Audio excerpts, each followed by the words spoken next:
Hello, happy Father's Day, and welcome to Social Media Hangout. My name is Andrew Horosowicz, and here with me we have Mark Trapagan and Christopher House. Sorry, Chris. Um, but today we want to first say, obviously, happy Father's Day. It's a very, very busy day probably for everyone, so thank you for checking in.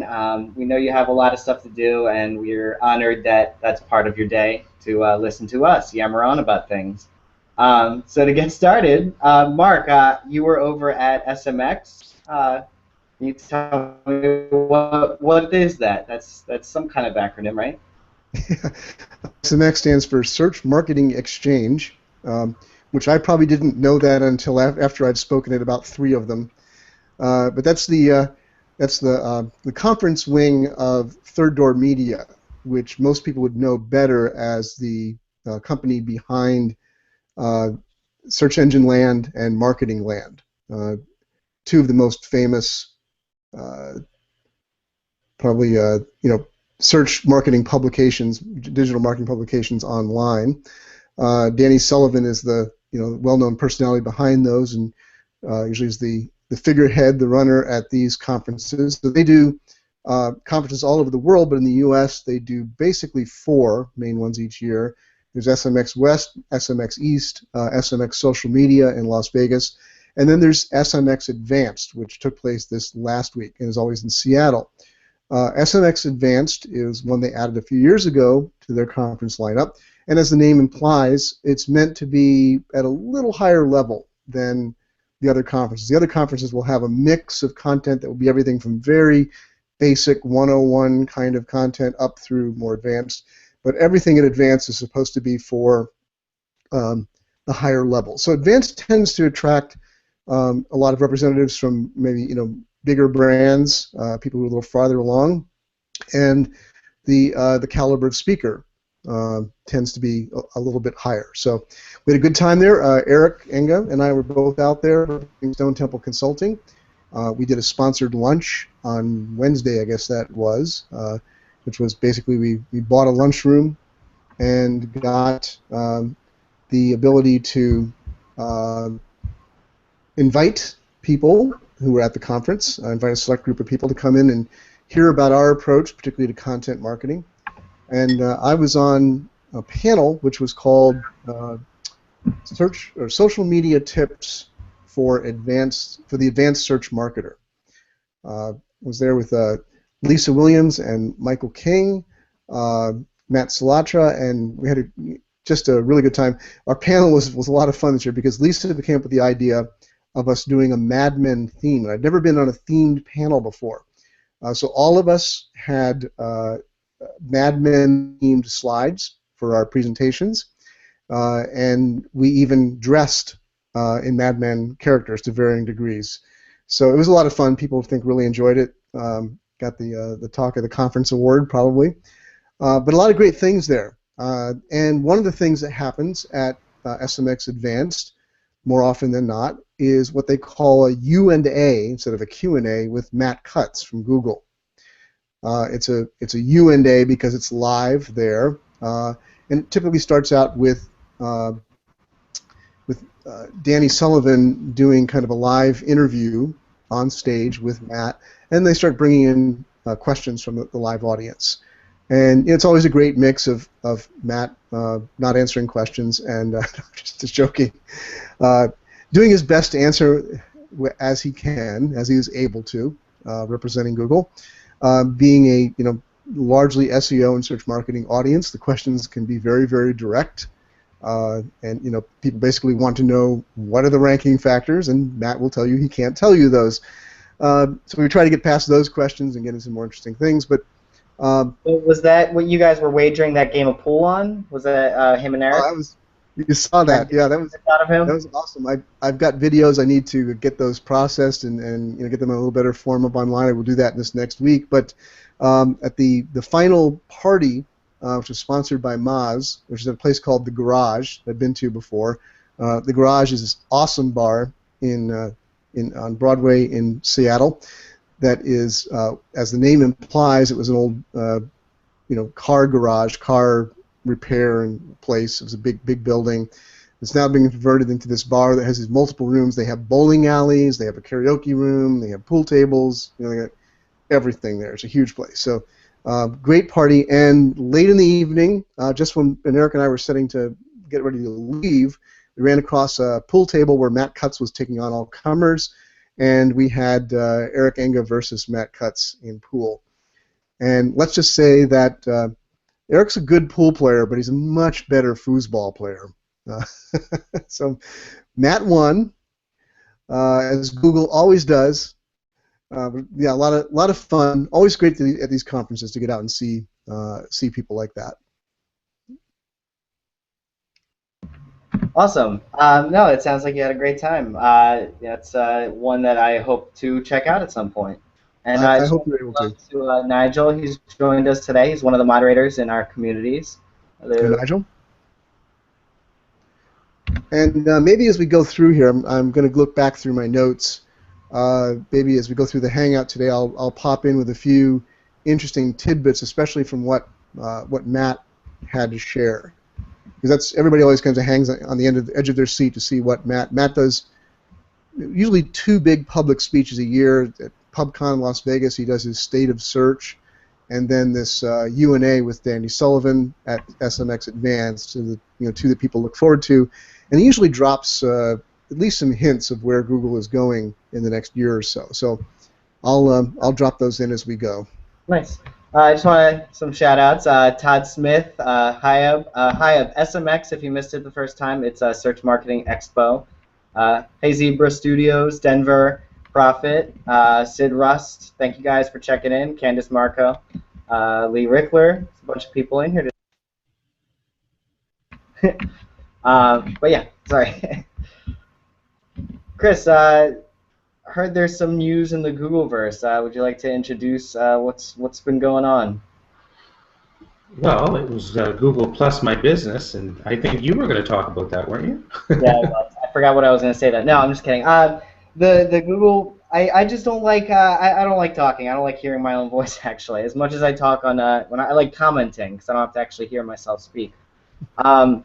The Google Plus My Business. I actually got the chance to use it last night, setting up a friend of actually half client, half friend, but helping him with his business, and it is a much easier process. The Google before, I mean, you had to set up the places, link it to your page, and the verification process was always a hassle. You had multiple verification processes.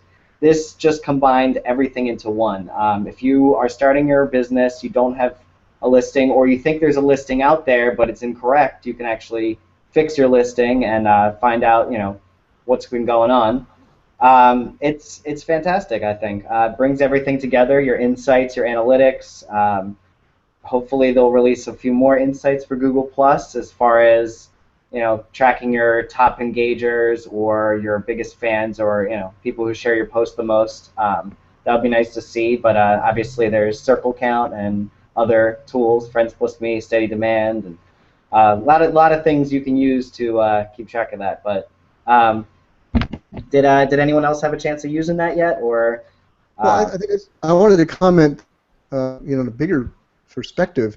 This is certainly yet another very clear indication that Google Plus is not going anywhere. While Google My Business is not all about Google Plus is very much a part of it. In some ways, very much at the center of it, because it's still the way that they are looking to identify businesses, identify brands, get them hooked up properly with Google.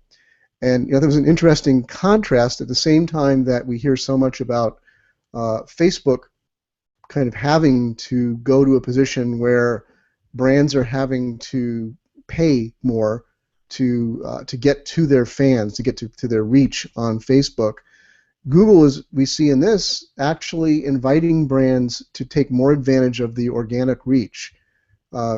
Identify yourselves to us, show us who you are, show us what you are, where you're located, all those things. Get those things hooked up so that we can properly connect you with your likely customers through search, through maps, through Google+, through all the different things. But it's, again, a tremendous indication and sign that all of the talk when Vic Gandatra left that Google Plus was going to be either devalued or completely killed by Google was entirely wrong, as any of us in this Hangout, I think, knew at the time, but there's still a lot of people out there expecting that Google's going to do away with it.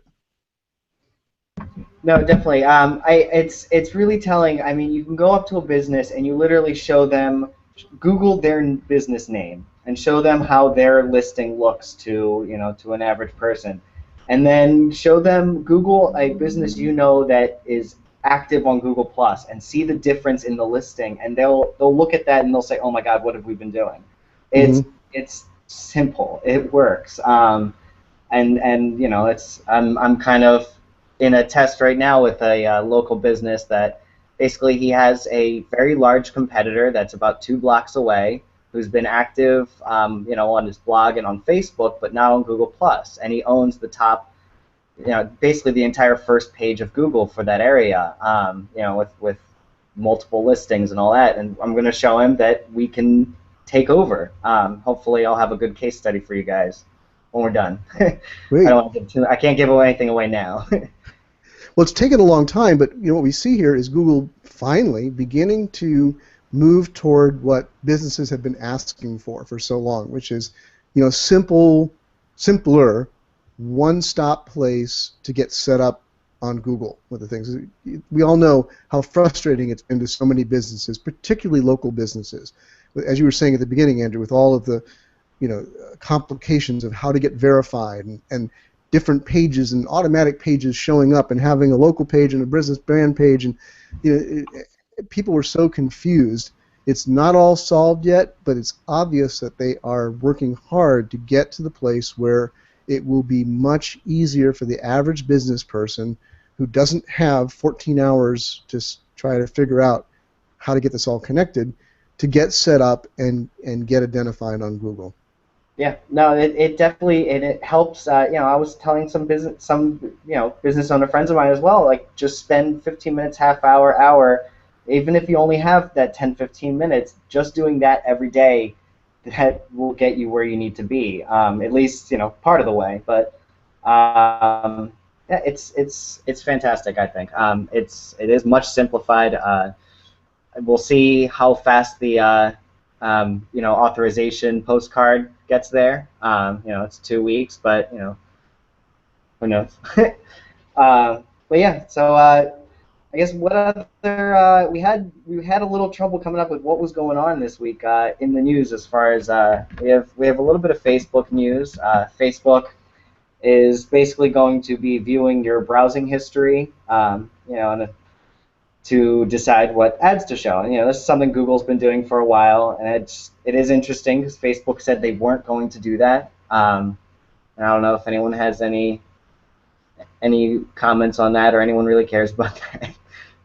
Mark or Chris or Nigel? Yep. Well, I mean, I read, I got the notice from Facebook, and I read some about it, that basically what they're doing is what they need to do. It's the next step. Now that they've been moving, as we've seen over the past year or so, toward this more paid advertising model for brands. Facebook is a valuable commodity. Say what you will about it. It's got the largest number of users of any site on the web. Those users give Facebook a tremendous amount of data, and that data is very valuable to brands. Up until now, the sell has been the basic data, what people like, what they do on Facebook, what they put on their file, what TV shows they watch and what books they read, and all those, their age and where they live, and all those that kind of data. That's been the main data sell. But now Facebook's pumping it up to the next level. They're saying that we're going to begin to track your behavior online, just like Google does. Particularly, if you're logged into your Facebook account as you're surfing the web. Just like, it's nothing new on the web. It'll be planting cookies and seeing, where you go, what you look at, what you're shopping for, what you're searching for, and that data will be used to better target ads when you're on Facebook. So if a website has like a Facebook plugin, basically it will read if the user's already logged into Facebook on their browser and just say, click, this person was here. Well, this is going beyond that, because they were already doing that. This is the next level, where it's much more like Google and a lot of other websites, because basically what's going to happen is, unless you opt out, when you log into Facebook, cookies will be planted on your computer, and then just as you surf across the web, it doesn't matter if the website has a Facebook login or not. They're just going to be tracking your normal web behavior, what sites you go to, what you search for, your behavior online. And again, this is, I know there's some people in the audience, I'm sure it just sounds like absolutely the most shocking thing in the world, but this is what, websites have been doing for many, many years online, commercial websites. And that way, when you come back to Facebook, they have some idea. Now, I always want to make sure for some people in the audience that they know that when we say this, it's not like somebody at Facebook is looking at, oh, look at the websites Andrew was at today. But it's aggregated data. It's just all data in a computer. And what happens is when advertisers set up an ad, they'll have options now to be able to say, I want to target this ad at 25 to 35-year-old males who are who are frequently going on automobile-related sites. Okay, and so Facebook will be more likely to show that ad to those people who, if Andrew spends a lot of time on auto sites, and know that could be valuable to an advertiser. It might mean that he's in the market for a car.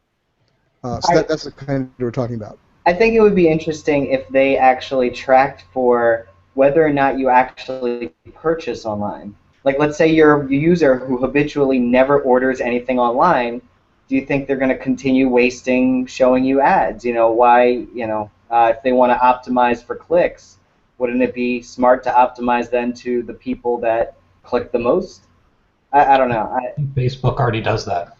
Okay. So in their behavior, the ad feature that they've got, you could actually select and look for people that have purchased something within a 6-month window or even a 1-year window. I think it even extends up to 5 to 7 years. So they're already incorporating that aspect. And like you mentioned, I think that's a strong driver of determining, saying, yes, I really want to see the sales funnel work here. How can I find people that are in this particular purchasing segment?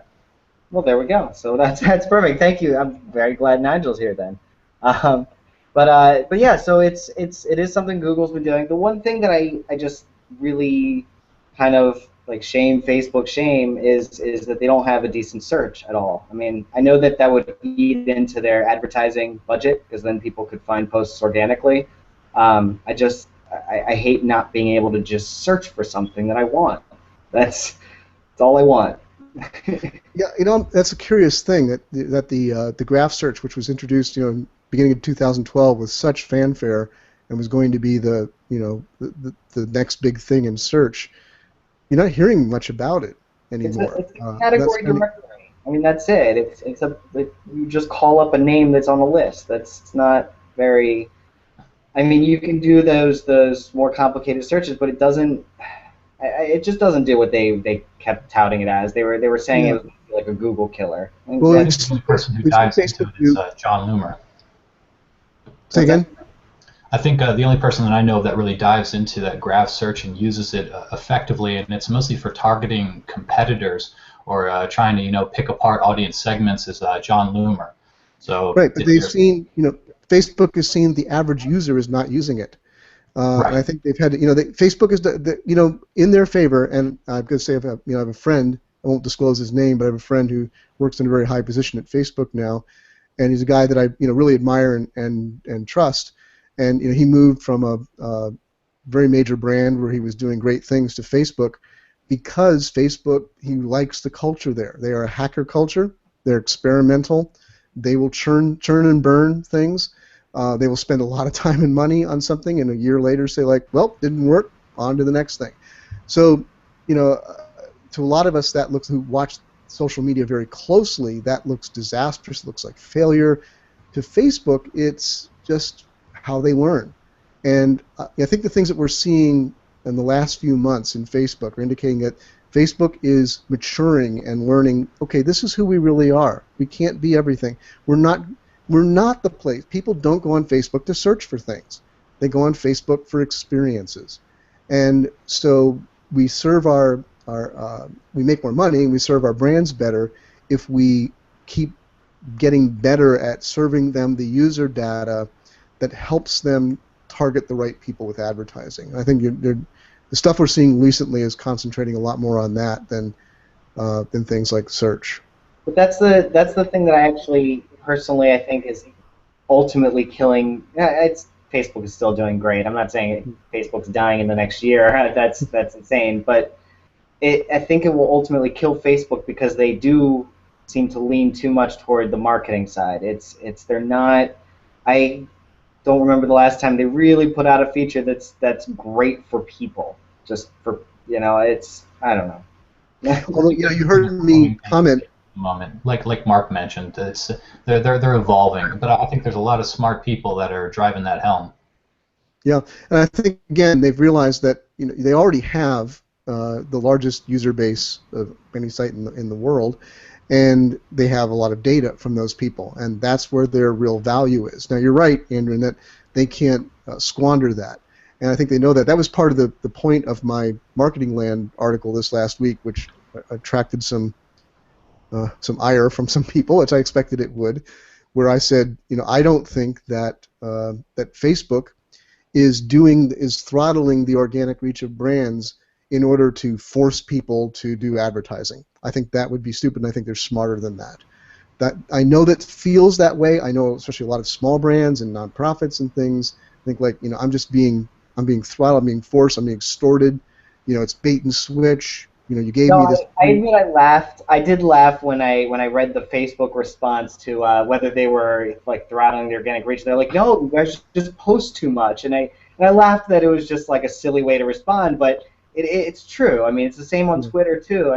Because people are posting so often that because they want to get every time zone, or they want to cover those people that are just strolling into Facebook for 5 minutes at a time, but it's gotten to a point where it can't keep growing exponentially. I mean, it's going to get I don't know what the next step is for that. Facebook had a real, and what I say in my article is Facebook had a real problem.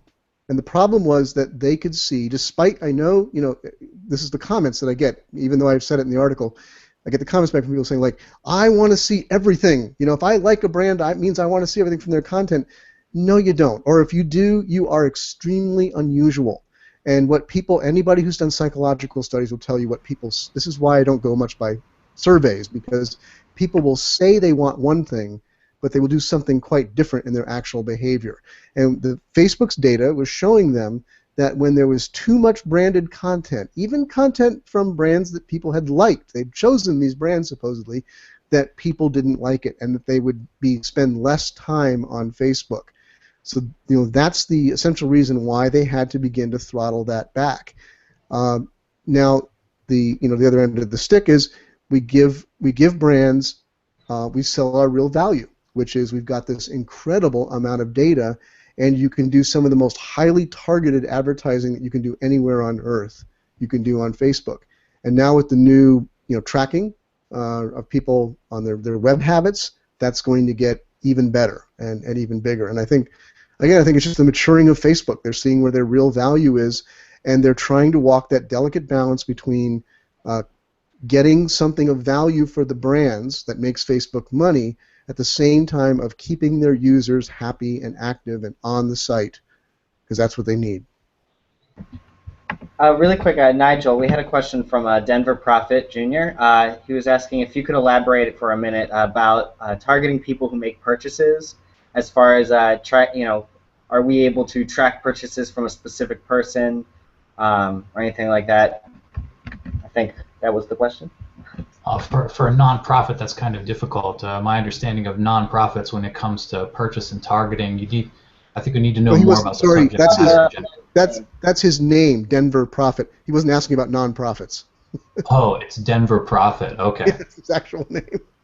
Sorry about that. My bad. I guess what I would do is that if you can profile your audience, so creating 1 or 2, 3 personas, and then being able to develop those personas and saying, how do I translate that to behavior patterns in which you'll be able to find through Facebook. If you're using something like Power Editor, that's obviously where you want to go for more advanced stuff.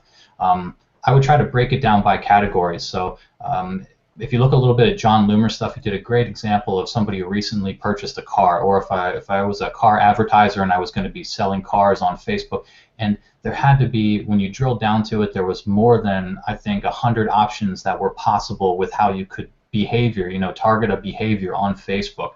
So I would say with respect to that, think about your audience on Facebook. What are the behaviors that you could look for, and then try to drill down and hone into them. Play a little bit. Try $20 here, another $50 there, and see if you start to hit that mark. Hit the nail on the head. And right. so that's a very good answer. But to specifically answer Denver's question, no, you do not get data on individual users. You cannot identify that that Andrew Horosowicz bought this hideous tie for Father's Day at Sears.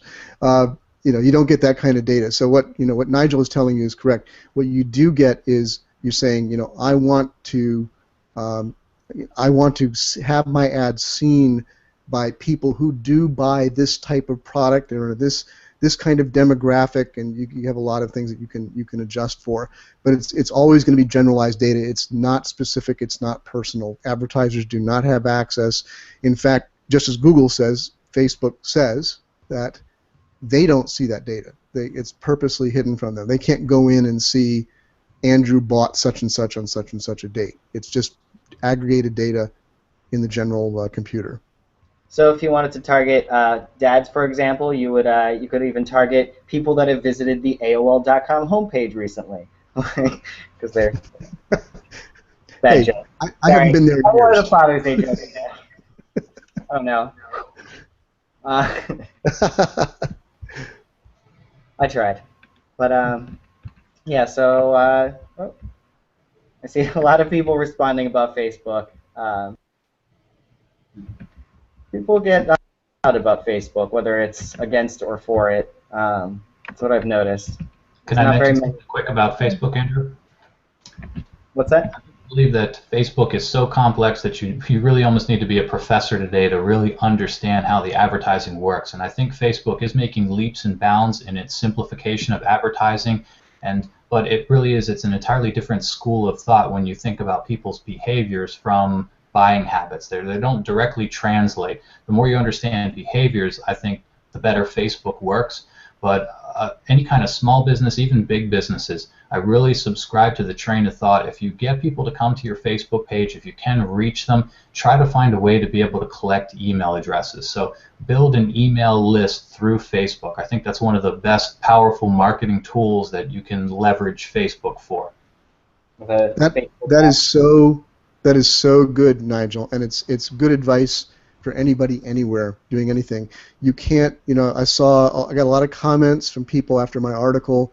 Again, small brands, small businesses, so angry and upset because they put everything into Facebook organic reach. That was where their audience was, and now they can't reach that audience without paying.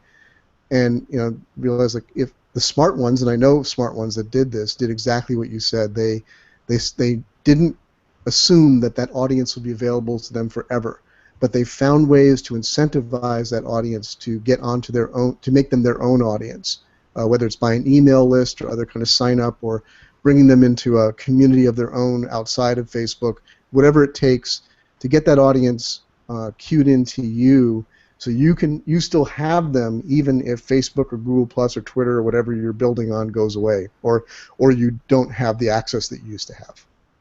So basically, this is Google and Facebook kind of shooting over each other's bow at the moment.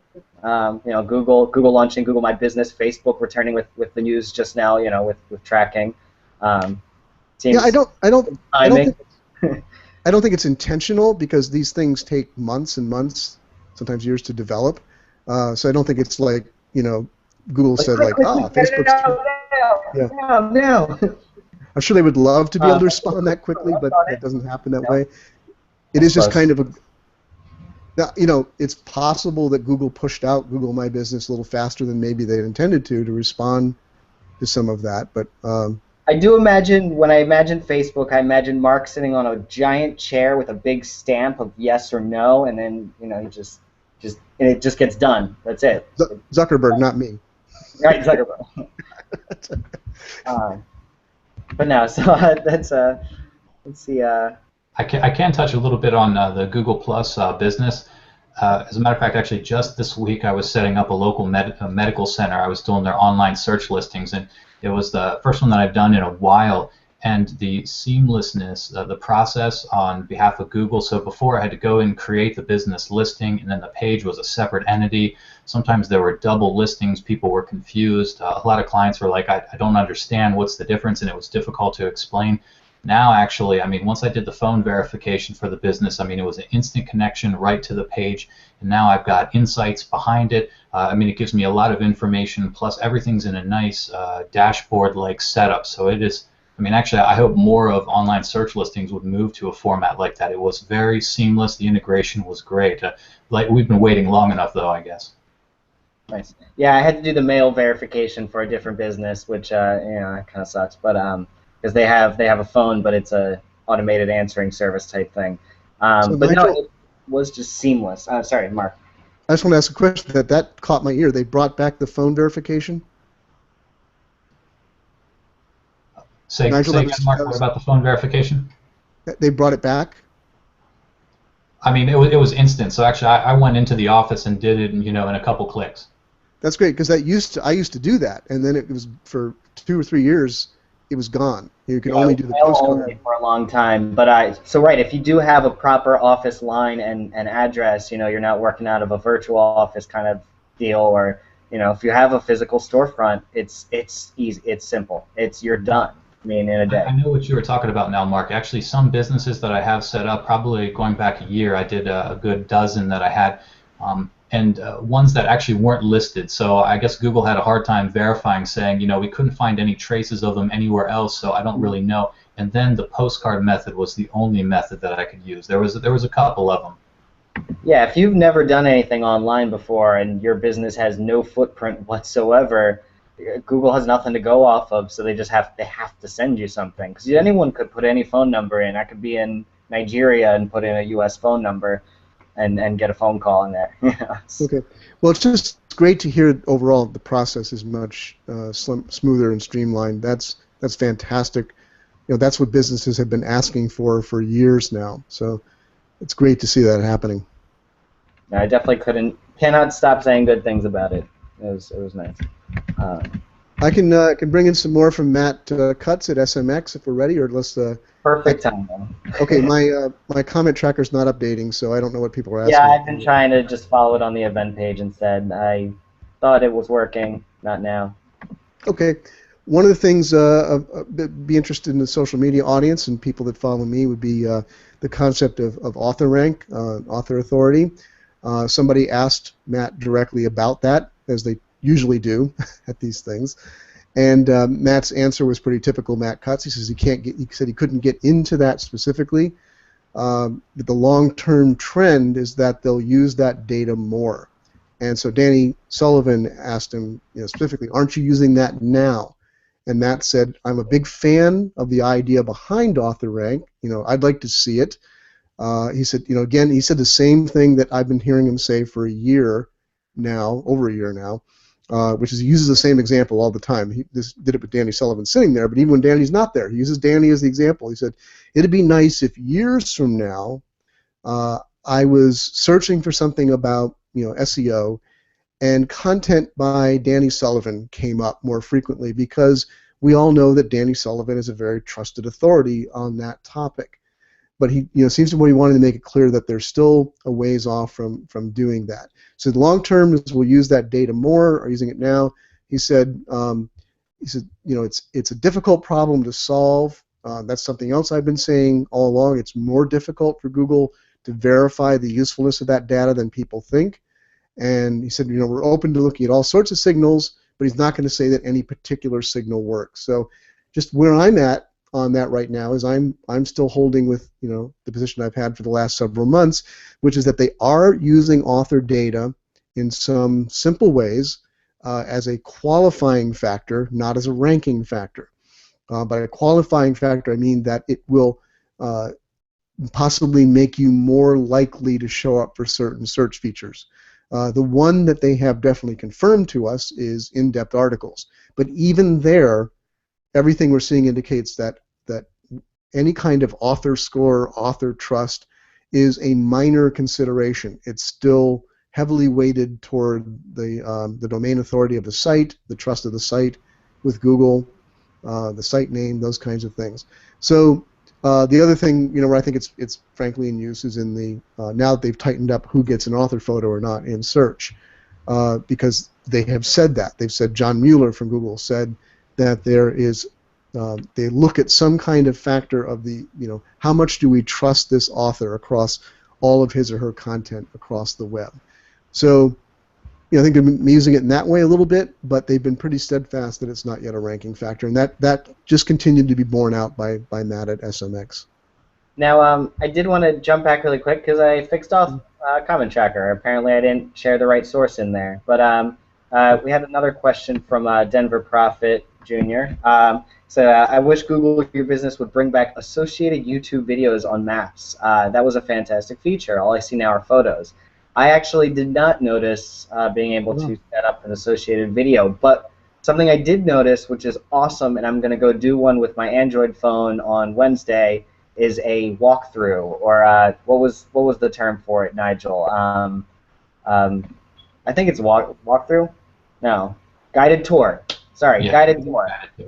So you can basically show someone a full 360, basically walking into the office, walk up to the receptionist. You could even set up a little tableau, literally have the receptionist sitting there smiling with it, waving, but she can't move because obviously it stitches together photos. But it could make an interesting kind of greeting for the customer. Right. Yeah. Now, my understanding of that is that it has to be done by a photographer who is certified by Google to do that. Because I know some here in the Triangle area. Is it? I don't know. It seems I could actually. I didn't even click on the button. Yeah. But it's, I don't know. It's something. It's something that specifically Android phones have as an option on the phone. I think that would be amazing if they just let people do that themselves. Google could then take that information, use that for Street View. As far as like walk you from your door to your business that you need to get to. I think it's really neat. Yeah. Yeah, it's again, unless they've changed it, that was the policy that I knew, was that you had to hire a photographer who had gone through a certification course, because there's certain equipment that has to be used, there's certain quality standards. So I'd be kind of surprised if they're just letting people do that with their phone. Phone cameras are catching up, I would say. That may be the quality from the newest Android phone. It's pretty damn good. I mean, I don't know. I'll play around with it, see if I can do anything. Let us know if they've changed it. That'd be cool. But yeah, there's a lot of new things. One of the things about I think what Denver's talking about, I remember this, was that you used to be able to, within your dashboard panel for Google Places, you could upload or connect YouTube videos that would potentially be shown to people when they looked at your Places listing. If they've dropped that, I would imagine it's typically Google drops things when people aren't using them. People weren't clicking the videos, weren't playing them. That's why they'll drop it. So if it's gone, it's probably because even though you might like it, nice feature, not enough people were using it. I mean, I certainly know a lot of my map searching was right at the end of my business day in my office when I'm looking for something. I'm not trying to watch a video. I'm trying to figure out where I'm going after work. Yeah. Just it's like I was surprised. I noticed the other day I wanted to scan a QR code with the Google app on my iPhone, because I always used that before. And when I went in, there was no Google Goggles. Google Goggles, which is horrible to say, was just a little camera icon on the Google app. You'd click and you could take a picture of something. If Google recognized it, it would show you search results for it. But most people used it like I did, I think, for QR codes. And it's not there anymore. And after a lot of searching around online, I found that a statement from Google that they said, yeah, we just saw, people weren't using it, so we dropped it. So a lot of times when you see a feature disappear, even one that you thought was useful and you liked, just not enough other people were using it. Gmail will disappear, you're telling me? That's what you just told me. Yeah, because nobody uses Gmail. So Nobody uses Gmail. Yeah, I expect it to disappear. So we had actually another question. It was Lee Rickler was asking us, I have my own comments from my clients, but what's the panel's answer to this? Why should my company be on and using Google My Business, Google Local? And I said it before, I'll say it again. Just ask them if they use Google. They will say yes, and then the follow-up question is, or the follow-up to that is just Google their business for them. Just do it. Show them what their business looks like and compare it to a business that is active on Google Plus, that's uploaded photos, videos, anything really that would stand out like that, and you'll just show it to them. They'll see the difference. Yeah.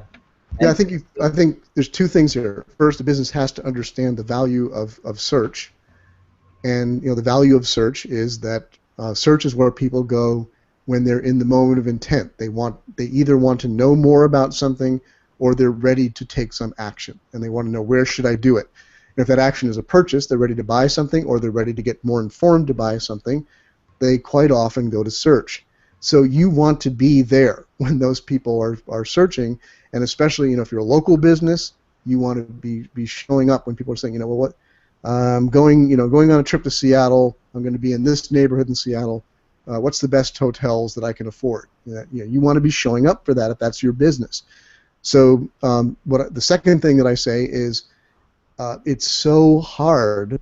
I mean, people hire and spend thousands of dollars with an agency like I work for to just try to desperately get found by people on Google, that if Google is giving you any opportunity, like Google Plus or Google My Business, to actually, they're opening the door and saying, come on in and play in our playground. Come on in and interview with us and show us who you are and what you should show up for and what we should link people to you for. Why wouldn't you take advantage of that? Definitely. And really quick, Mark, could you pick a number between 1 and 25?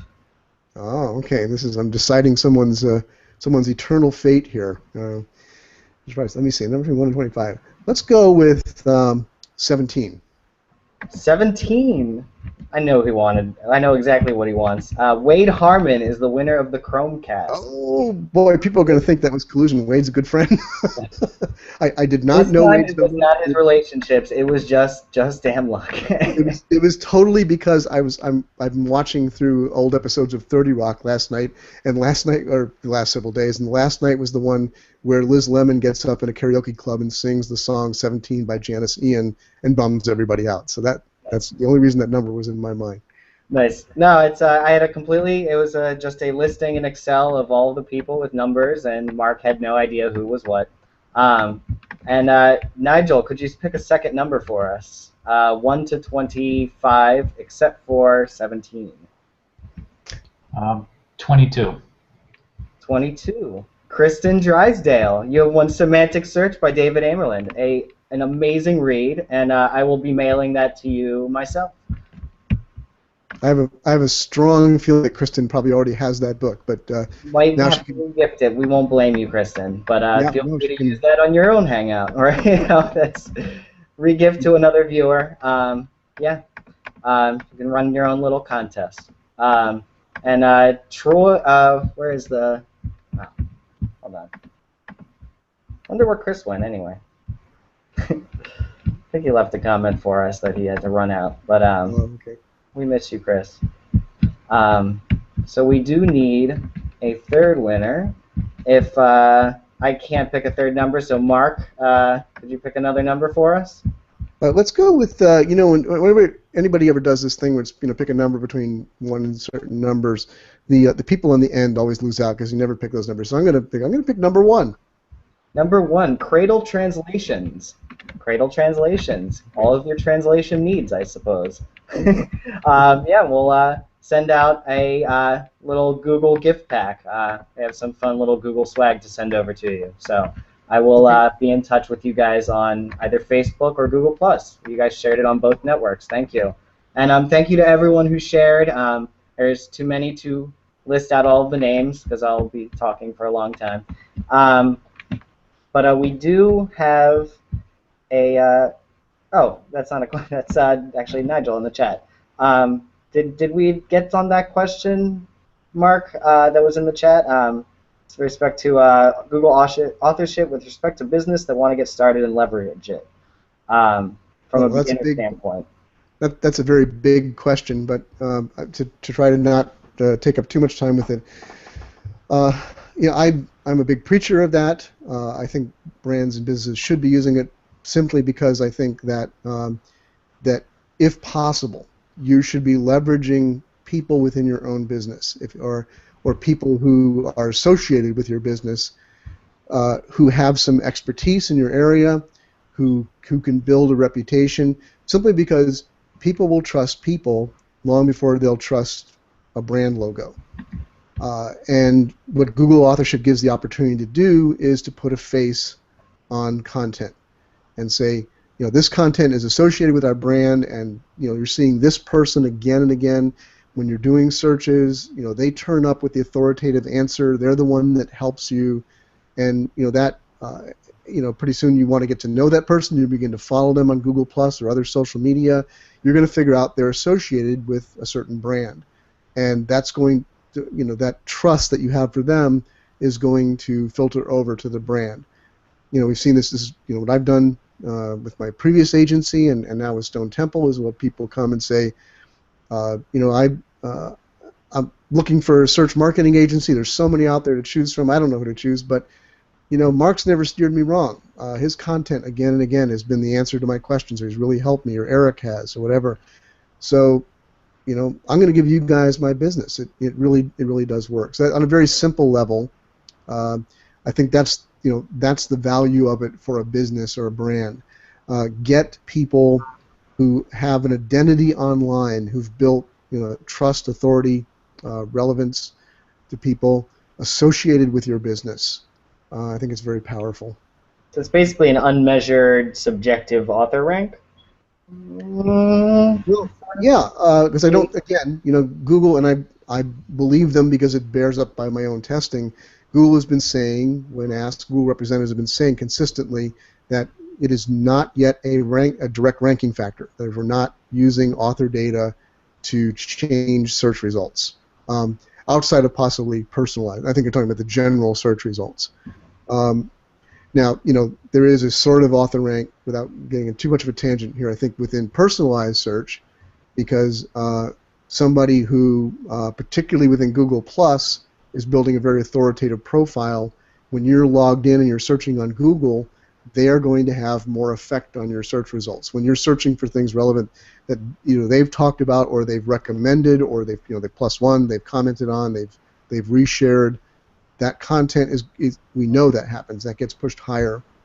But overall, the bigger picture, I think the value is simply, it's a kind of it's that overall trust and authority that people put in a person who has helped them and whose content they've come to rely on. You want that associated around your business. As Matt Cutts said at SMX, he said before, that's something that Google knows is valuable. They want to build toward that. They want eventually, in some way, for that to be a part of the direct search ranking algorithm, but they're not there yet. They're not ready to implement that. They have a long way to go yet. And figuring that out in a scalable way by machines, I think, is a lot more complicated than people think.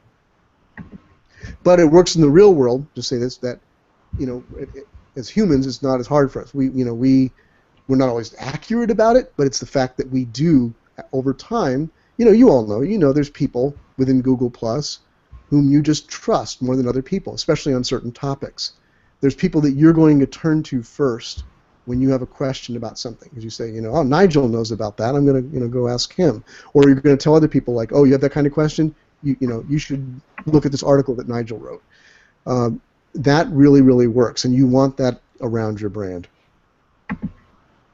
Awesome. That's fantastic. And I just wanted to show you, Wade was very excited about his new Chromecast.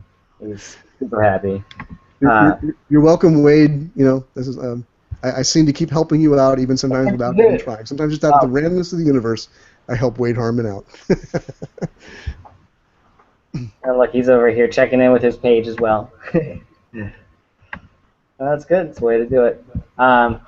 So we need. Hey, Mark, could you think of a quick trivia question that the audience could answer, and we'll see who answers first. And this would be they could win a set of 3 Aaron Wood social media propaganda posters. Okay. Ooh, those are really, really cool. I love those. Those are super awesome. So that's what I'm thinking. I think, or Nigel, if you have a good question you could think of. I have not been. I can't think of anything, and then I start thinking of something pop culture-y, but that's not fair. So you know. Right. How about a Google Plus question here, or a general, Google Plus Google search question? And this will be the first person in the comments who comments it by the timestamp in our comment tracker, because okay. that's all. What month and year did Google introduce Search Plus My World, which was their way upgraded personalized search? The month and year. Mark, could you let me know in the private chat what month and year that was? Why? So you can jump in and win? Oh, so I can tell if someone's won or not. I'll have no idea. Okay. That's a good question then.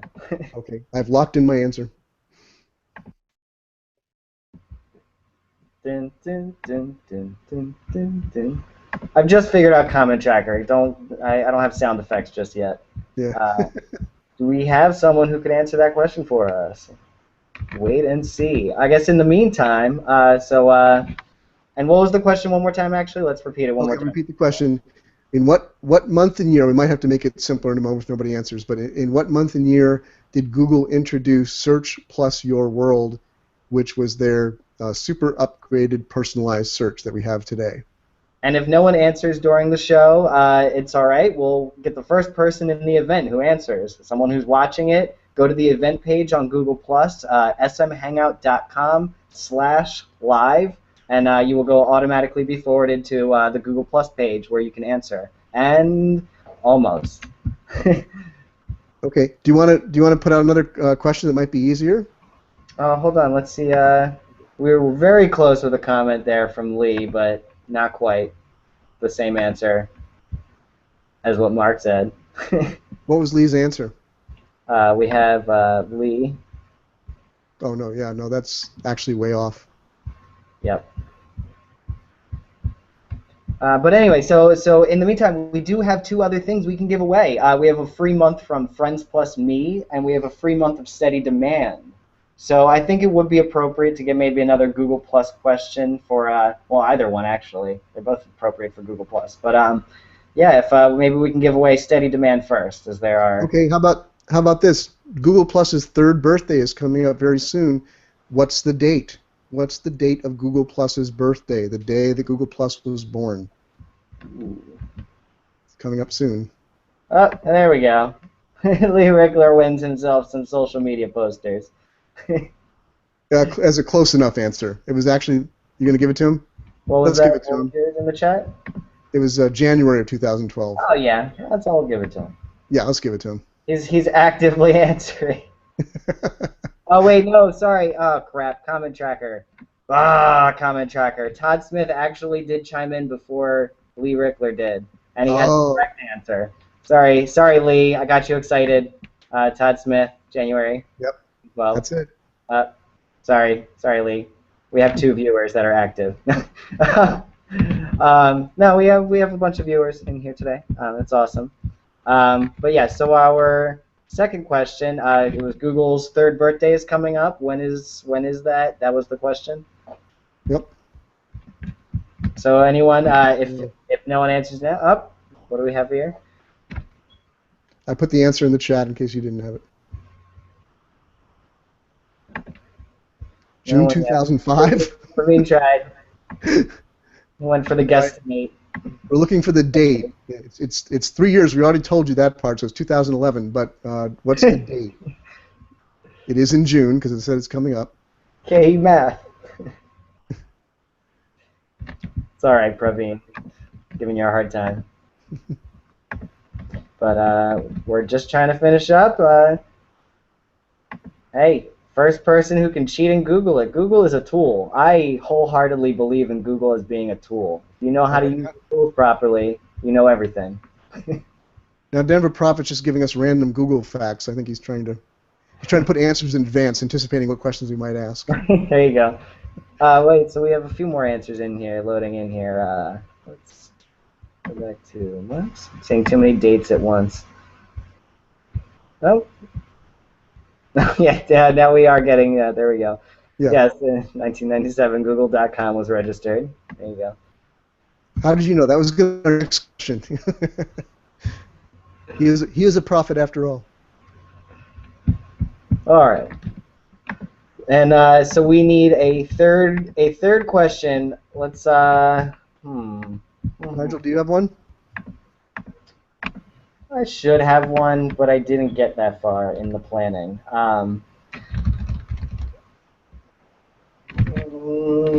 Yeah, nothing. I got nothing. Father's Day question. All right. Let's see. Oh, Lee Rickler got the second question. Yay! Yep. June 28th is the birthday of Google Plus, right? That'll be the third birthday. There we go, Lee Rickler. I almost called him Lickler. That's not right. It's hot. I didn't put the air conditioner on before I started, but if I did, it would have just been, you know. Yeah, so we have one more question, and we're going to turn to pop culture. We have, I literally just Googled a question about Father's Day. Sorry, guys. The first person who can tell us, according to a 2005 survey by TiVo, give us one of the top 5 dads of all time from TV. Just one of the top 5 dads. You got to be able to name one of them. This is for our older audience. Let's for a free month of Friends Plus Me, where you can forward your Google Plus posts to any network. You can enter up to 10 accounts, I believe, on the starter pack. I'm probably completely wrong on that, but does anyone know one of the top 5 TV dads? First and last name. Dun, dun, dun, dun, dun. I'm going to put some guesses of my own in the private chat here. In the meantime, Mark, up to anything this week? Anything going on? Publishing anything soon? Any secrets? Yeah, we're going, actually, just personal, going to Boston tomorrow.